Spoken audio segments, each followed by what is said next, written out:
Russia বনাম Ukraine, Israel বনাম ফিলিস্তিন কিংবা ইরান বনাম আমেরিকা, যুদ্ধের কথা শুনলেই আমরা দুভাগে ভাগ হয়ে যাই। কিন্তু কখনো কি আমরা ভেবে দেখেছি, যখন আমরা যুদ্ধের কোনো একটা পক্ষ নেই, পরোক্ষভাবে অপর পক্ষের উপর চলা বিভীষিকা বা রক্তপাতকে আমরা জায়জ বলে মেনে নিচ্ছি না? আজকের আলোচনার বিষয়, যুদ্ধ আসলে কোন পক্ষ নেওয়া উচিত। ঘটনা যখন যুদ্ধের ময়দান পর্যন্ত গড়ায়, তখন সেখানে মানবিকতা বা মনুষ্যত্বের কোনো জায়গা থাকে না। যুদ্ধে যার শক্তি বেশি, তার এজেন্ডাই বাস্তবায়িত হয়। সেই এজেন্ডা কতটুকু যৌক্তিক বা অযৌক্তিক, সে আলোচনার তখন অর্থহীন। কিন্তু আমরা যারা নিরাপদ দূরত্বে বসে স্ক্রিন স্ক্রল করছে, তারা যখন পক্ষ নেই, তখন আমরা ভুলে যাই যে প্রতিটি বুলেটের আঘাতেই কেউ না কেউ প্রাণ হারাচ্ছে। এই যে অন্ধভাবে পক্ষ নেওয়া, এটা একটা হিপোক্রেসি।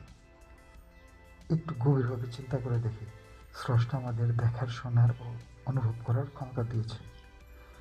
চোখের সামনে অন্যায় দেখেও যদি আমরা মুখ ফিরিয়ে নিই এই ভেবে যে আমার সাথে তো আর হচ্ছে না, তখন আমাদের মনে রাখতে হবে, চোখ কান থাকা সত্ত্বেও যদি আমরা অন্ধ ও বধিরের মতো আচরণ করি, তবে স্রষ্টা এই শ্রেষ্ঠ নেয়ামতের অপমান করা হয়। আমরা কি নিশ্চিত যে এই উদাসীনতার জন্য আমাদের কোনোদিন জবাবদিহি করতে হবে না? এখন মূল কথা আসা যাক। আমরা ফিলিস্তিন বা ইউক্রেন নিয়ে ফেসবুকে ঝড় তুলি, কিন্তু আমাদের নিজেদের দেশে যখন দুর্নীতি হয়, যখন সাধারণ মানুষের অধিকার হরণ করা হয়, তখন আমরা কোথায় থাকি? ফেসবুক, ইউটিউবে দুর্নীতির খবর দেখে আমরা কে, কবে, কতজন বন্ধু মিলে রাস্তায় নেমেছি, কতজন জনসচেতনতা তৈরি করার চেষ্টা করেছি। কোনো দেশের জনগণ যদি নিজের দেশের ঘরের সমস্যা নিয়ে এত উদাসীন হয়, তবে বিশ্ব দরবারে সেই দেশের মানুষের কথার দাম কতটুকু?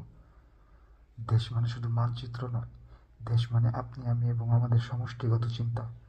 আমরা যদি নিজেদের অধিকার নিয়ে সচেতন না হই, তবে আমাদের পরিচয় একটি অকৃতকর্ম জাতি হিসেবেই থেকে যাবে।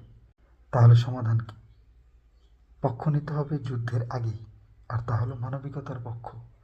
আর নিজের দেশে যখন অনিয়ম ও দুর্নীতি দেখবেন, তখন একা না হলেও বন্ধু বান্ধব, পাড়া প্রতিবেশী নিয়ে প্রতিবাদ করুন। আপনার এই ছোট্ট প্রচেষ্টা যখন লাইমলাইটে আসবে, তখন তা বড় আন্দোলনের রূপ নিতে সময় লাগবে না।